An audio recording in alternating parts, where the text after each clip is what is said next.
Yeah, so we're talking to our single people today, and I guess I drew the short end of the stick because who doesn't love to talk to the single people as they're glaring back at you and waiting on me to give them great advice on dating?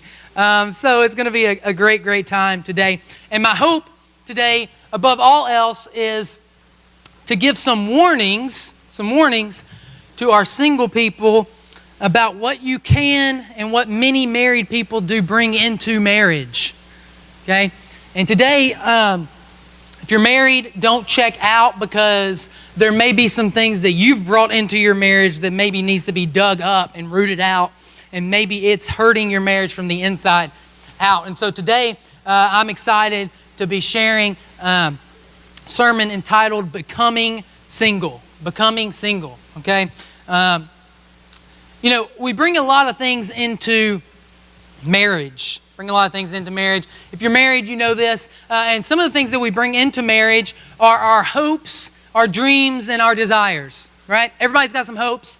Everybody's got some dreams. Everybody's got some desires. Everybody has some ideas of the perfect relationship, what the best thing is going to be for me, what is the best thing that my relationship could ever turn into. In fact, we bring a box of hopes, dreams, and desires into our life. We bring them into our dating relationships. We bring them into our marriages. We bring them into our partnerships. And our marriages, sometimes we bring in hopes, dreams, and desires that we didn't really know about beforehand. For example, we bring in some hopes, dreams, and desires when it comes to what we're going to live in. Now, hopefully you're not living in a little people barn, all right? But we bring in some hopes, dreams, and desires where, hey, when I get married, we're going to rent first. We'll rent for 6 months, and then we'll lease for a year, and then we'll buy a home, right? Or maybe we're just going to buy straight off the bat and get the FHA loan. It's going to be amazing. We got some hopes, dreams, and desires when it comes to what we're going to live in, where we're going to live. We're going to live in the city. We're going to live in the country. We're going to live right there on the outskirts where it's kind of city, it's kind of country. I can get to McDonald's real quick, but I don't have to see my neighbors because I don't like people. We got some hopes, dreams, and desires when it comes to this. We got some hopes, dreams, and desires. I have a 1-year-old. Okay, so some hopes, dreams, and desires when it comes to the car you drive, right?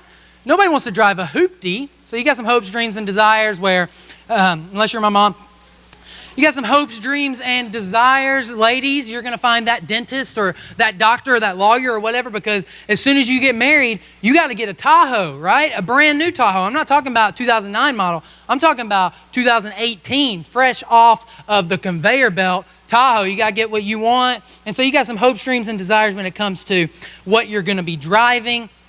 We got some hopes, dreams, and desires when it comes to where we're going to live, right? We're going to live close to my family. We're going to live close to her family. We're going to live in the backyard. We're going to buy the backyard of my parents and live there. It's going to be amazing. So we got some hopes, dreams, and desires in our relationships where we're going to live.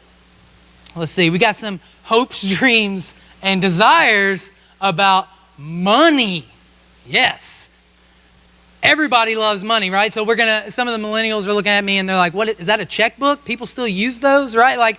And that's kind of how I am. I just learned how to write a check this past year. I'm not embarrassed of that because, hey, it's the digital age, right? So we got some hopes, dreams, and desires. Who's going to handle the money? We love Dave Ramsey. We hate Dave Ramsey. We're somewhere in between where we try some of his stuff and it never really works, right? So we got some hopes, dreams, and desires on that.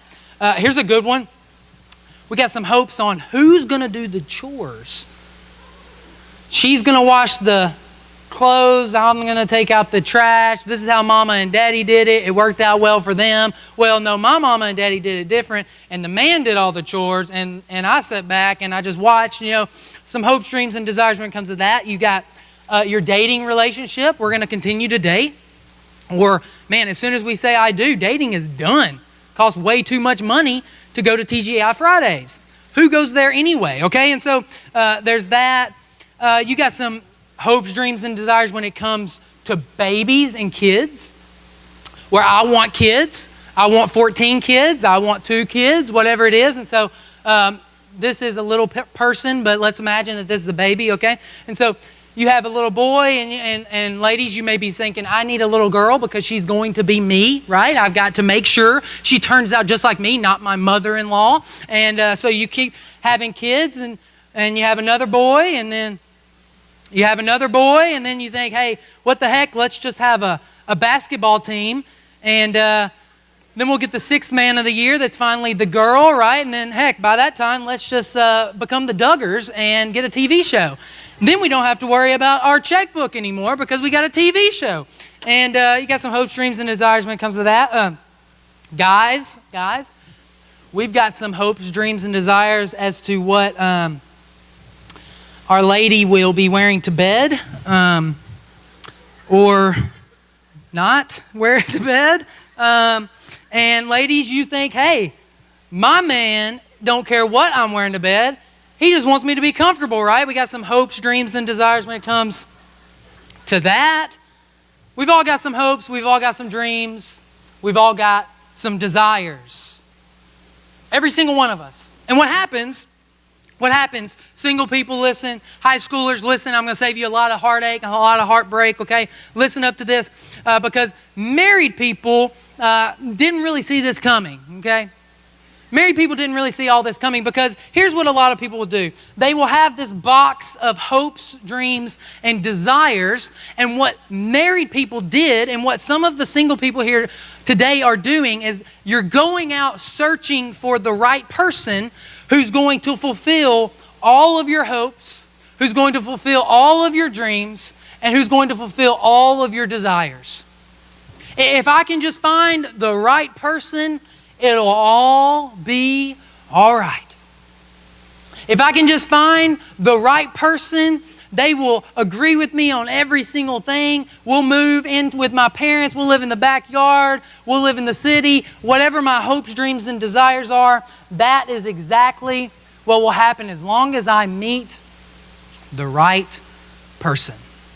And so we continue on and we're looking for the right person, right? Because the right person will fulfill our hopes, dreams, and desires. Whatever that is for you, fill in the blank. The right person will help you in finding your hopes, dreams, and desires. And so a lot of single people, they go out and they look for the right person. They find somebody and man, they've got chemistry, right?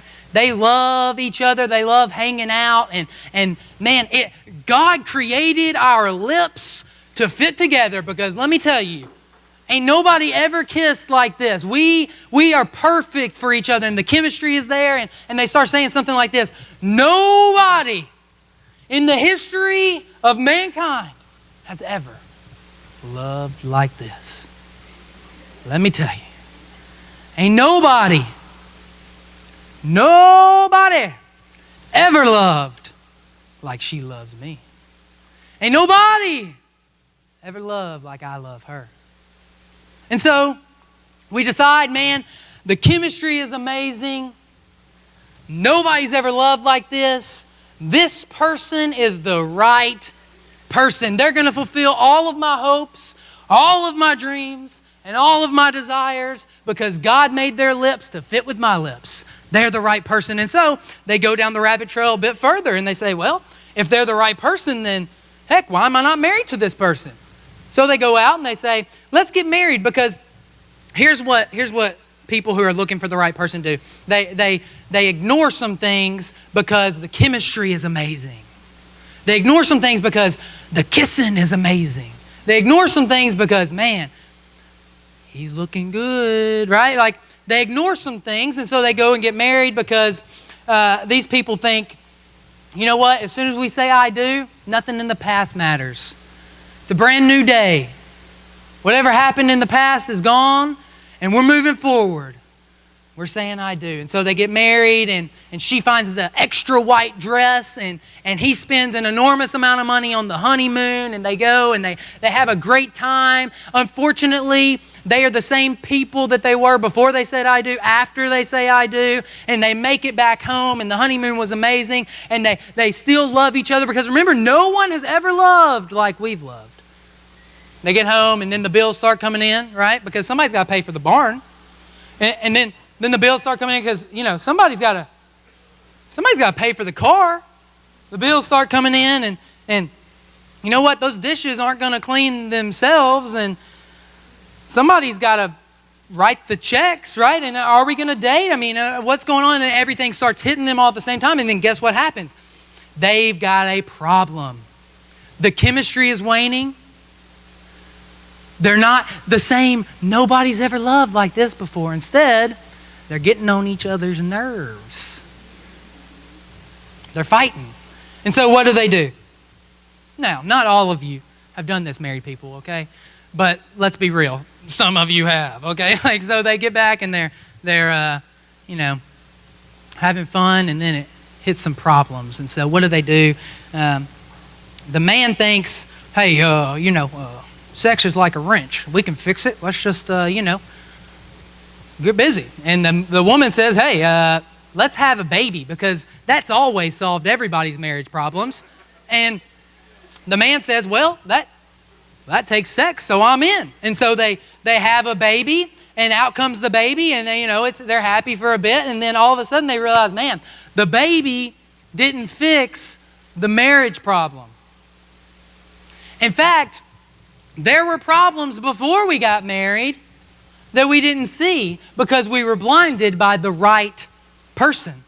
Until finally the man is at the gym and he's working out his frustrations, and he's benching and he's squatting and he's doing all this, and then all of a sudden he sees out of the corner of his eye, he sees her, the right person.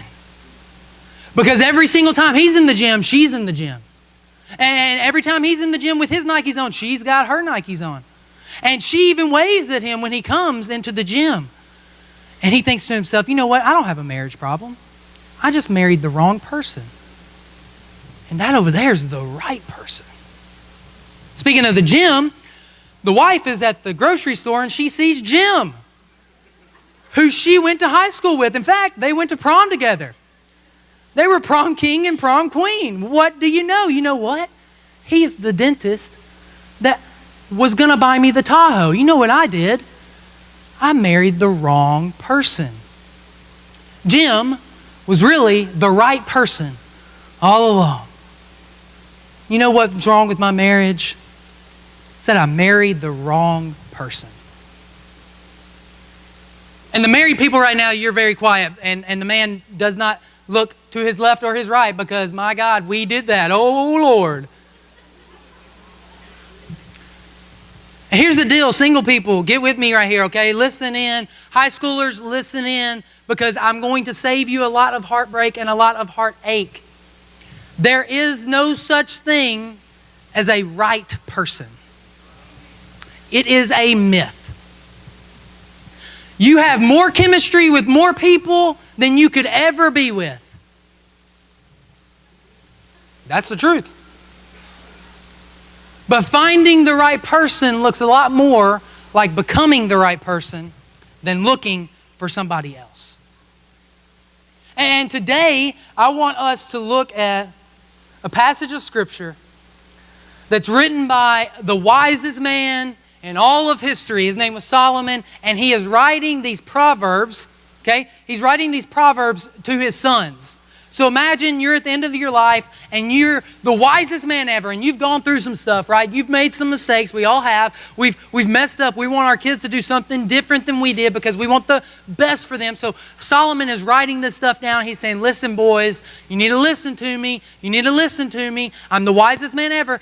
All of these kings and kingdoms come to me because I'm the wisest man ever. God gave me this gift of wisdom, and we now have the opportunity to look in to what Solomon wrote to his sons, what God gave to him.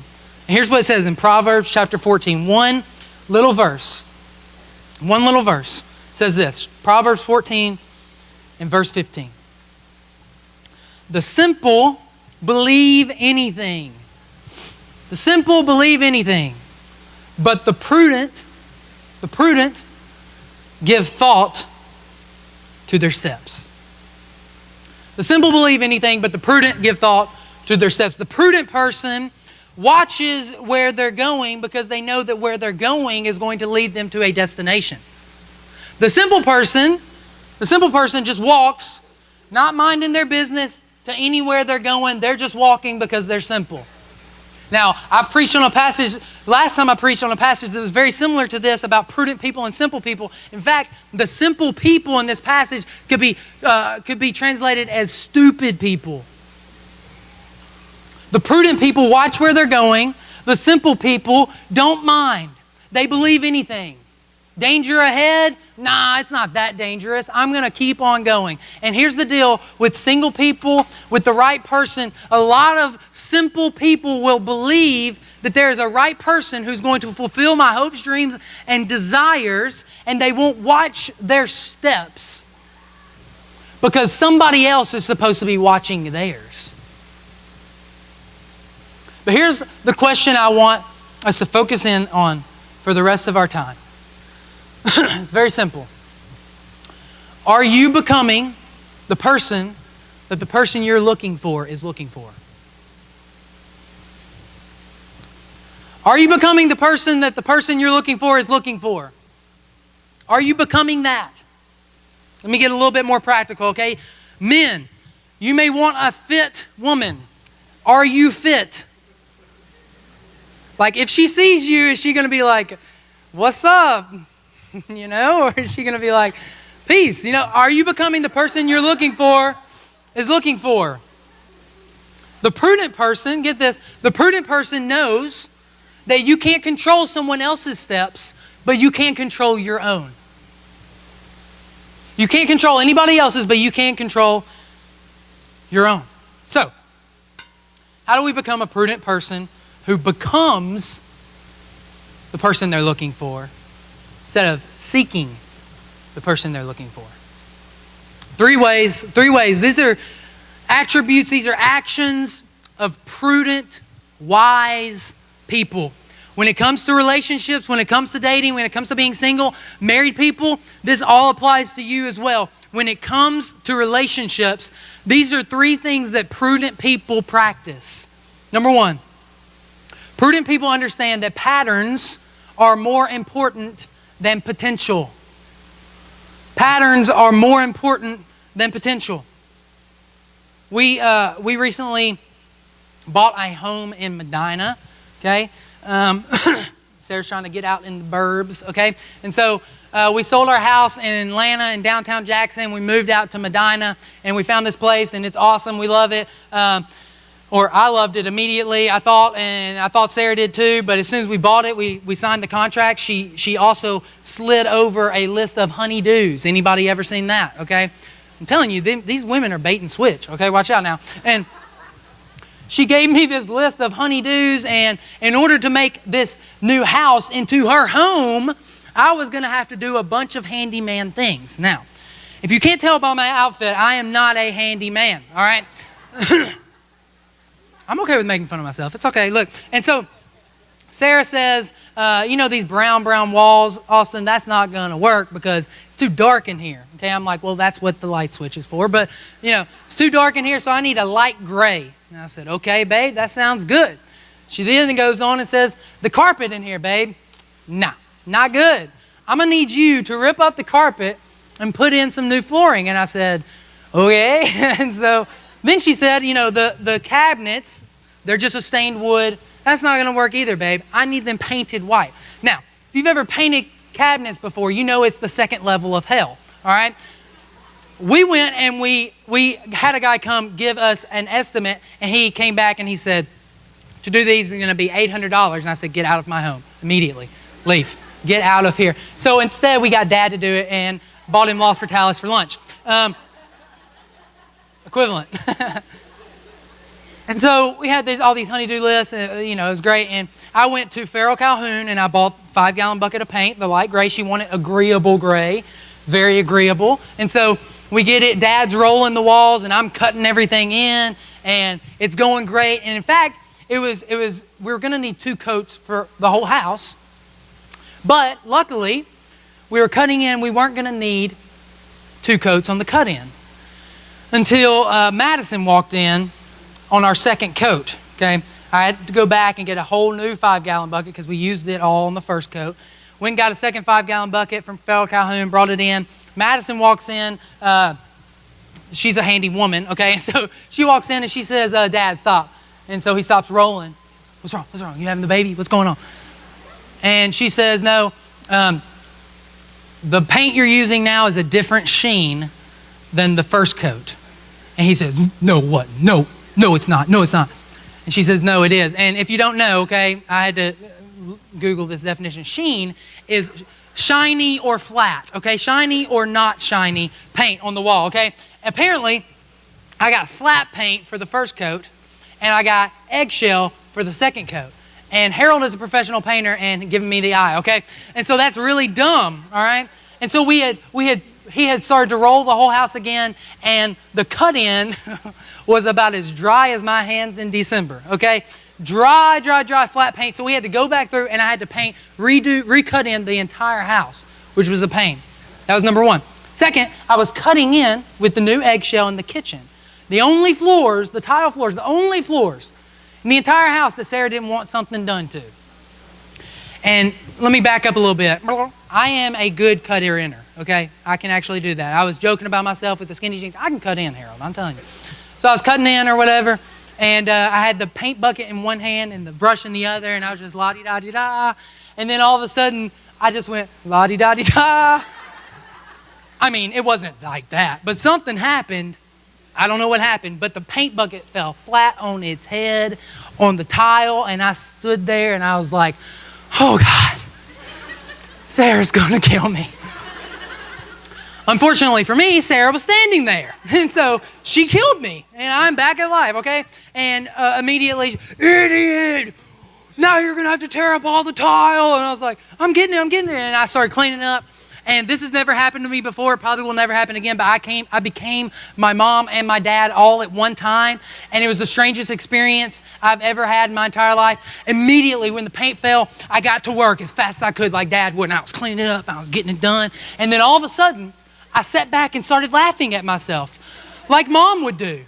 Mom would laugh at Dad if something like this happened after she, slit his throat, and then I was laughing at myself, and then I turned into Dad again, and I got mad at myself for laughing at myself, and I was like, this is the strangest experience of my life, and I cleaned it all up, and luckily it's all gone. And then, okay, I'm not done, okay, this is the final part of this.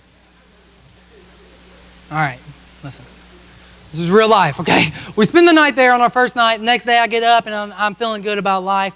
We got all the floors in. We got all the walls painted. I'm looking around at my handiwork. Man, Austin, you're good at putting in floors, Look at that. That looks good. Great job, buddy. I go and I pull open the dishwasher to get a cup out, a mug out to have my morning coffee.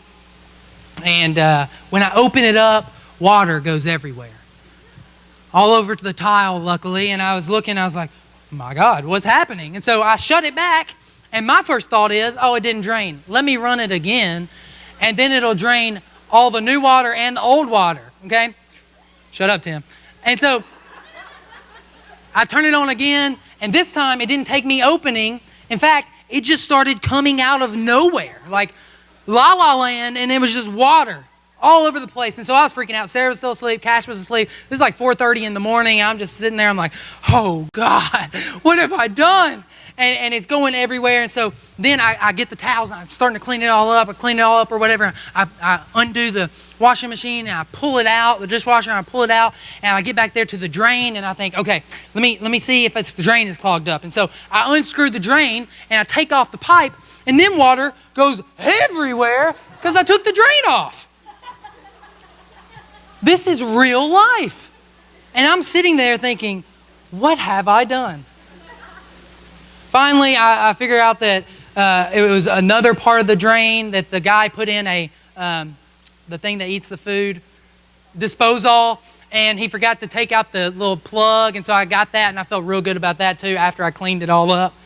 But there's a pattern developing here, and you're seeing this pattern that's developing, this pattern that, Austin, you might need to hire some work out, okay? You might need to save a little money and hire some stuff out, because I was not the handyman in those situations. I messed up the paint, messed up the tile, messed up the dishwasher, and I'm not telling you all the other things I've messed up, okay? I'm about 1,000 times better than when we first got married, but I've got a long way to go. There's some patterns developing when it came to this new house. And there are some patterns developing in your life right now spiritually. There's some patterns developing in your life right now mentally. There's some patterns developing in your life right now relationally. And the little statement goes that all fathers love and long to hear. Oh, but Daddy, he's got potential. There's not a daddy in here that wants to hear that from his daughter. He wants to say, I want to see the pattern that he's got a job. A good job.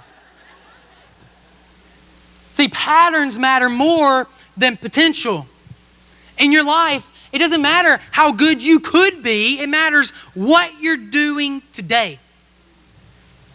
The patterns in your life matter today. Here's the deal. Ladies, listen up, okay? Listen up. Oh, but he's got potential. He's going to be so good. Once we say I do, I'm telling you, it's going to flip a switch. I can fix him. You're not going to change the pattern of him being addicted to pornography. If he's addicted to porn before your marriage, he will be after. The patterns in your life create the person that you are. And prudent people know that the steps they take, the habits they create, not only create the things in their life, they create the person you're becoming. If you want to become the person that you're looking for is looking for, you have got to step back and look at your patterns.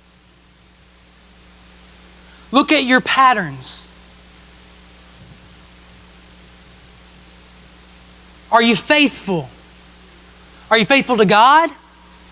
Because if you're not faithful to God as a single person, you will not be faithful to God as a married person. Look at your patterns. What are you doing today? What habits are you creating today that is going to create the person you are tomorrow? Because prudent people know that the steps that they're taking are leading them to a direction, a destination. And simple or stupid people don't mind that because they've got potential. Prudent people also understand quickly that preparation is better than a promise. Preparation is better than a promise. A lot of people get married and they say, I do, and that's the biggest promise that you can make to another person. It is a huge promise. I promise I'm going to be faithful to you. I promise I'm going to commit to you. It's going to be amazing. But if you did not prepare to commit, you cannot promise to commit. It does not matter how much preparation it doesn't matter how many promises you've made. If you don't prepare for that promise, it will not happen. Students, college, high school, look at me. Listen to me right now. Right now, you are preparing for your future spouse. What you're doing right now is going to affect the marriage that you are in one day. For better or for worse. If I was going to go out and run a marathon, and I signed up for a marathon, and I paid for the marathon, and the marathon was in July, if I don't start preparing right now, it doesn't matter how many times I promise I'm going to run that marathon. It doesn't matter if I show up and I show out or whatever, when I get there, if I didn't prepare for the marathon, I'm not going to make it through the marathon.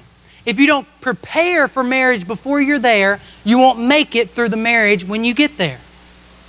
Prudent people understand the steps that you take today affect the person you are tomorrow. So we need to become the right person. Stop looking for the right person. Start preparing right now. And then finally, is that purity is better than pleasure. Okay? Purity over pleasure. Purity over pleasure. And students, listen in, okay? Because your culture is not going to tell you this. Beyonce is not going to sing about this. Justin Timberlake, I love him. He's not going to sing about this. Purity is better than pleasure in the moment. And this gets a little bit muddy because, churches don't talk about this or they refuse to talk about this or whatever. But we're gonna dig into this because this is important. If you're a high schooler, if you're a middle schooler, if you're a college student, if you're single right now, purity, the path of purity will take you to the destination of pleasure. Purity now will take you to pleasure later. See, here's what we get mixed up in our culture is that what our culture tries to tell us is that sex is just physical. Sex is just physical. I wouldn't go buy a car if I didn't try it out first. I wouldn't go buy a car from David Dameron if he didn't give me the keys to make sure it ran. And our culture tells us that sex is just physical. Try before you buy. Don't you dare get married without having sex. That's what our culture will tell us. Unfortunately, for our culture, Scripture tells us something different.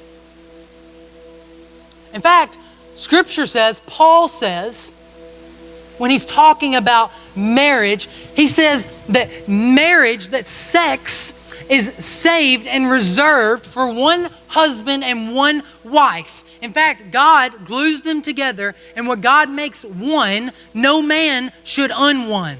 You can't unone what God has made one.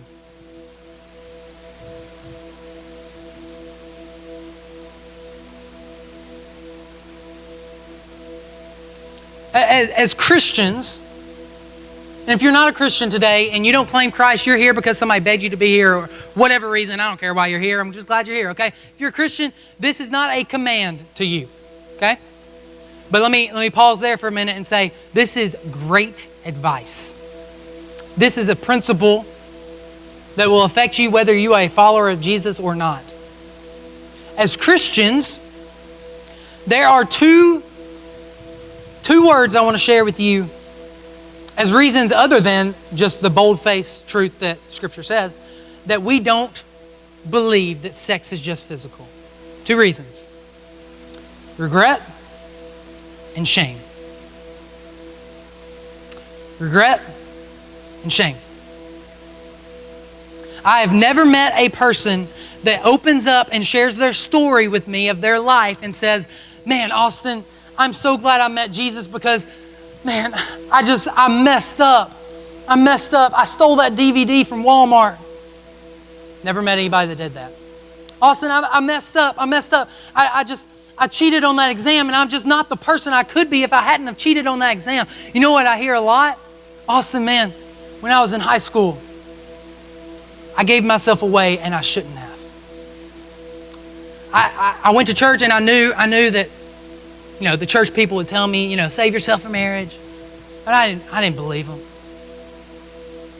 Austin, the divorce that I went through, when she cheated on me, the shame I feel from her mistake. People's stories start off like that. The shame and the regret that we feel from sexual sin is different than anything else. You can get hurt and your bones will heal. You can get cut and the wound, the scar will heal. You can be lied to and you can forgive. But there's a residue of sexual sin that just stays with us longer than anything else. And for some of you here today, you feel the shame of someone else's sin. You carry around with you, you've carried around with you your whole life. Someone took advantage of you that you never thought would take advantage of you, and they raped you, and you take around the shame of their sin. Because sex is not just physical. So some people here today, you carry around with you the regret of past relationships because you went farther than you ever thought you would. You as a high school girl, you thought if I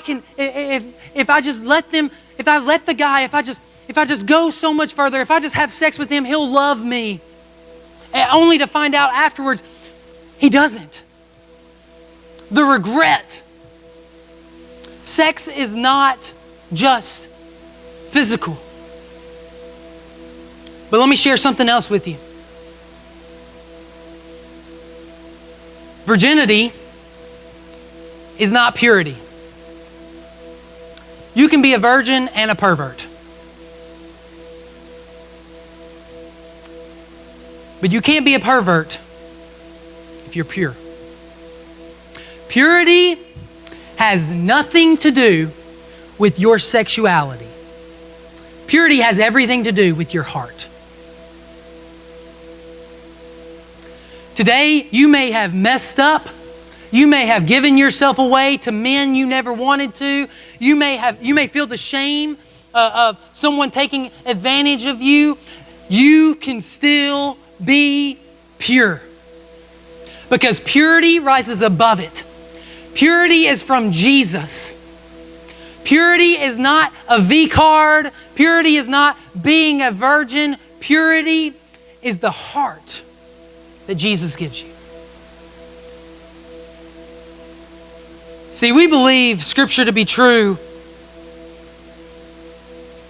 when it says that God makes man and woman one. That sex is to be saved there, because sex is like a fire. In a fireplace it's great, but under your bed it's not great. You don't want a fire under your bed. Sex is the same way. God has designed it for marriage.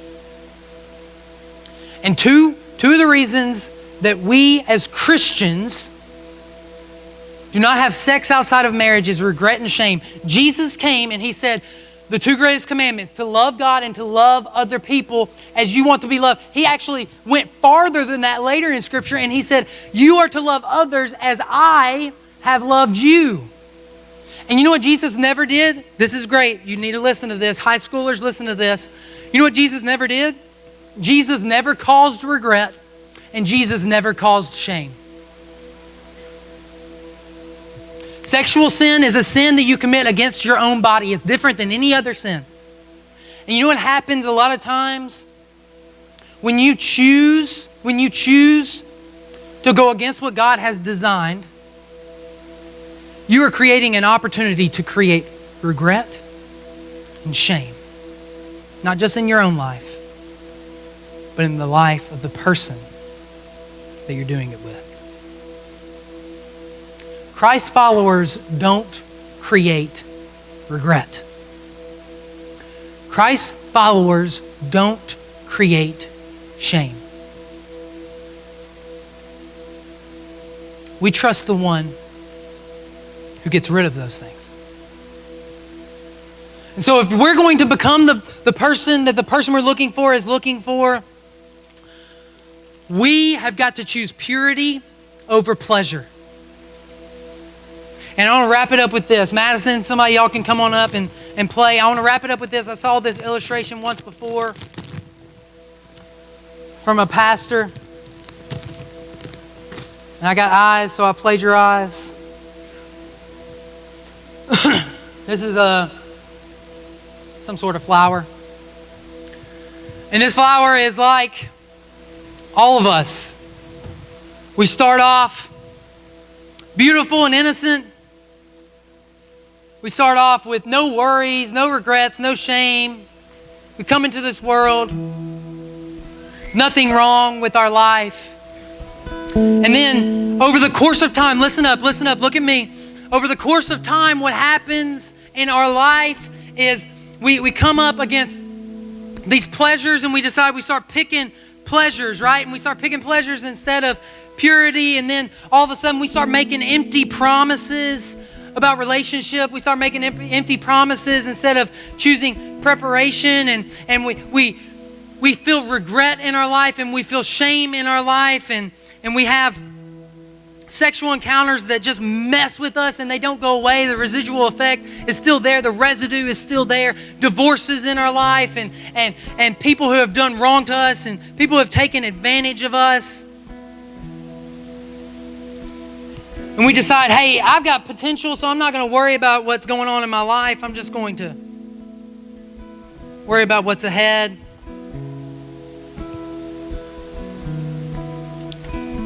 Until finally, what was once a beautiful flower turns into something that's not. And the pastor I saw do this illustration stopped there. He said, this is what it's like when you give yourself away sexually. And he asked this question: who would want that? Who would want that? Who would want the girl that's used up? Who would want the guy who has played every girl in town? Who would want the one that creates regret? Who would want that? And he stopped it there and the service was over. And I want to punch him in the nose. Because you know who would want the used up girl? You know who would want the man who's addicted to pornography? You know who would want the man who's played everybody? You know who wants the person in here today who is dealing with sexual sin? It's not in your past, it's not in your future, it is in your right now today. Last night you were on your phone watching porn. Last night you were sleeping with someone who is not your wife. This is you. You know who wants that? Jesus wants that. Jesus wants that. Jesus wants the girl that was raped. The shame that you feel, from that, Jesus wants you. The one that's been divorced, your wife left you and you feel shame and regret like you did something wrong, Jesus wants you. The many people you slept with in high school to try to get into the in crowd, Jesus wants you. Today, Jesus wants you. And there's not going to be a right person who's going to take your box of hopes, dreams, and desires and is going to fulfill that. You know who does that? Jesus does that. Because Jesus knows the hopes, the dreams, and desires that are in your life that you don't know anything about yet. Because He loves you. He knows you. He knows you better than any other person could. He knows you better than you know you. Jesus wants you. Who would want somebody that's used up? Jesus. Jesus would. Jesus died on the cross thinking of you. Jesus died on the cross thinking of me. Today, if you're a single person, Jesus died on the cross for you. You too, married people. The regret and the shame that you feel, only Jesus can take that. Who would want someone like that? Jesus would.